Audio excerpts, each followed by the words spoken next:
Hello everybody, this is Mr. Storm, and today we're going to talk about how to create and modify and format text in Microsoft Word. We're going to cover some pretty intermediate topics, things that aren't too advanced, but you kind of do need to know them. First of all, we're going to cover some text basics, some very easy stuff, changing font, changing font size, stuff like that. We're going to talk about formatting text, changing color and moving stuff around. We're going to talk about using find and replace, which is a very powerful tool. We're going to look at indents and tabs very quickly. We're going to talk about line and paragraph spacing. We'll look at lists, and we'll look at hyperlinks. So we'll do all of that in this video. Okay, first of all, text basics.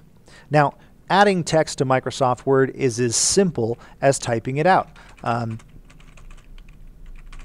Now, all I did was I just typed on my keyboard and text popped up. If you don't know how to do that yet, this might not be the class for you.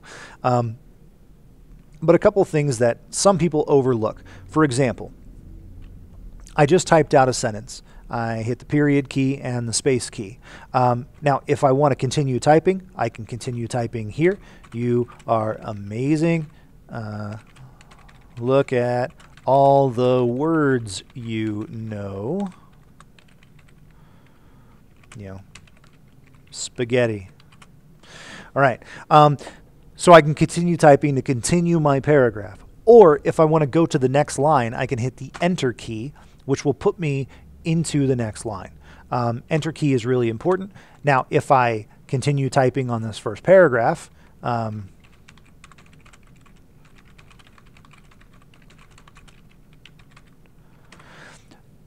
so notice when I got to the end of the paragraph, when I got to the end of my page, it automatically put me onto the next line, which is what I want, right? That's important to know. You don't have to hit enter at the end of every line. Now, some of you may be thinking, I'm going to claw my eyes out if he makes this entire class this simple. I get it. I understand. Most of you already know this, but I've had some issues in the past where students did not understand the idea that if you just keep typing, it'll automatically go to the next line. You don't have to hit enter at the end of every line. So anyway, so that's covered. That's all I need to talk about for that, I think, right?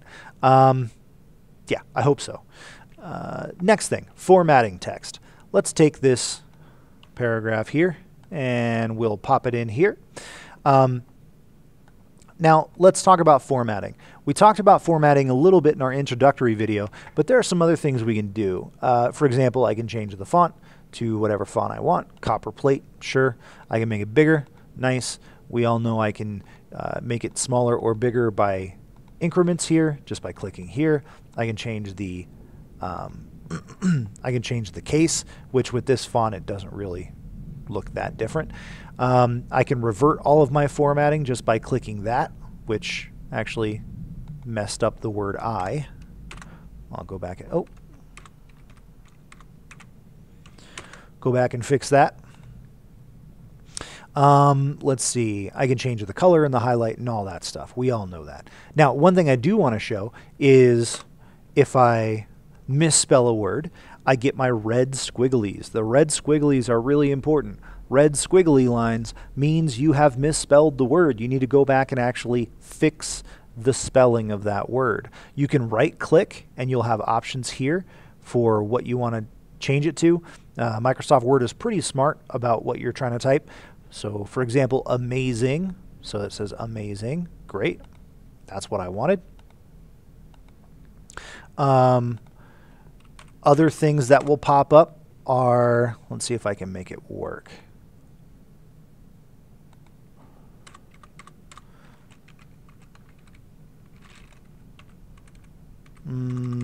Trying to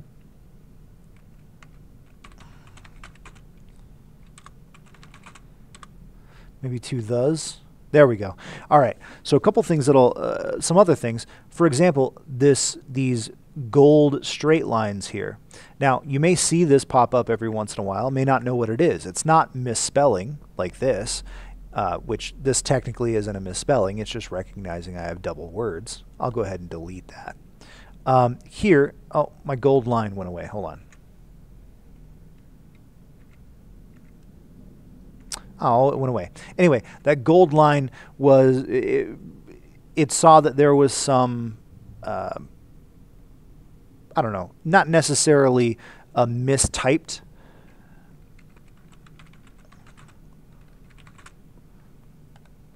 Oh, it's not going to do it again. Anyway, basically all of is redundant, so it's just all.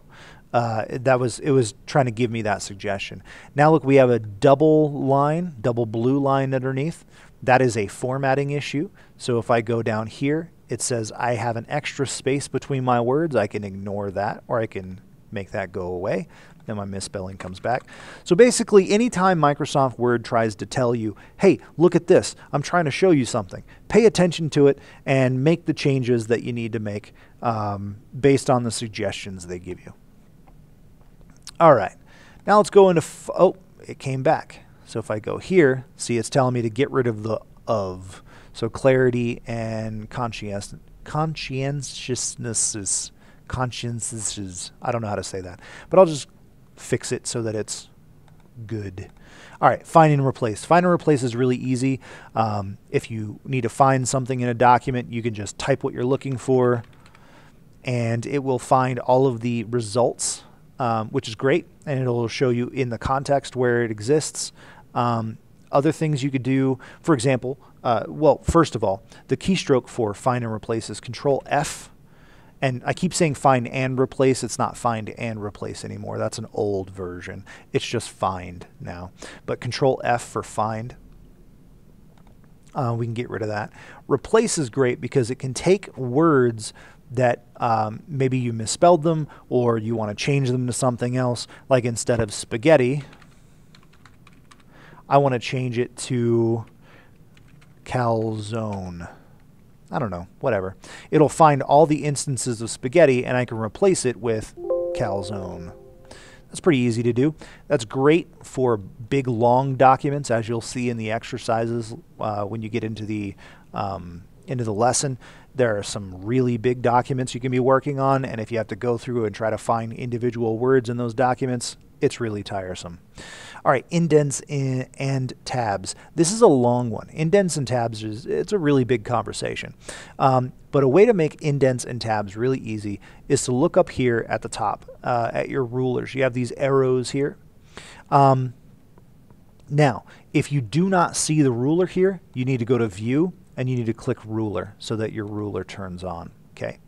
So if we look here at the top where we have our little arrows, we have a if we hover over it, we have a first line indent, we have a hanging indent, we have left indent, and we have right indent. Now the left indent is fancy. It's got that first line and the hanging. The right indent is just by itself. If we were to click this box and drag, we would change the indentation for that text. Okay, so we can set it to a 1-inch indentation.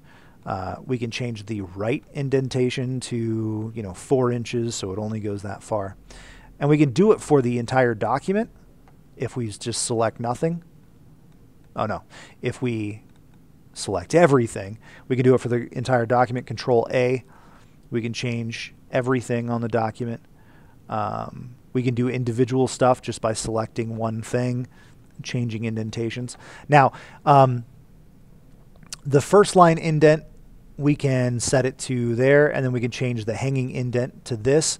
This is something you're really going to want to know, because when we get into writing research papers, MLA formatting states that all of your references have to use a hanging indentation, and that's how you do it. You just change the first line to where you want it, change the hanging to where you want it, and you get this cool hanging indentation.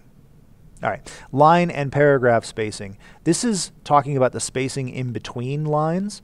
It's really easy to change right here. When we go to paragraph, we can change it to some of these presets. We can also go into line spacing options and change everything here. See, notice it already recognized that I'm doing hanging indentation. I can go back to first line indentation if I want. I can change the left indentation here really easy if I want, but I don't want to. I want to look at the spacing. If I go down here, I have an 8-point space after my paragraph. And if you look, you can see that actually exists right here. There's 8 points after the words. I can get rid of that, making it nice and small. Click OK, and everything shrinks up and it looks nice. I can do all kinds of line spacing, change things around. All right, let's talk about lists. I want to make this entire document a bulleted list. So if I select all of my stuff, which I can do that by clicking and dragging over everything, or again, I can hit Control A to select everything. All I have to do is click this button and it makes it a bulleted list. Now, some of the things in my list, I actually don't want to be bulleted like this. I want to change the bullet, right? So I want this to be a subset of this bulleted area. So I can actually just click Increase Indentation and it pushes it in just a little bit. So now it's very clear that those things fall under that category. And we could do things like changing what the bullet looks like. We can actually make this a numbered list instead of a bulleted list.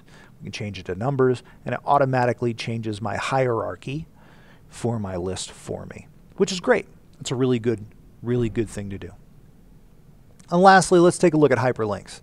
Hyperlinks are awesome. I love hyperlinks. Now, they don't really do much for you if it's a printed document, but if you're looking at a document that's supposed to be looked at on a computer, you can hyperlink really anything.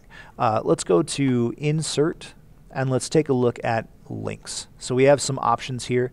I can link to an existing file where I can find a file, and I can link to an existing file. Let's find, sure, playbill.docx. That's an assignment you're going to be working on later on this semester, but I can click that and click OK.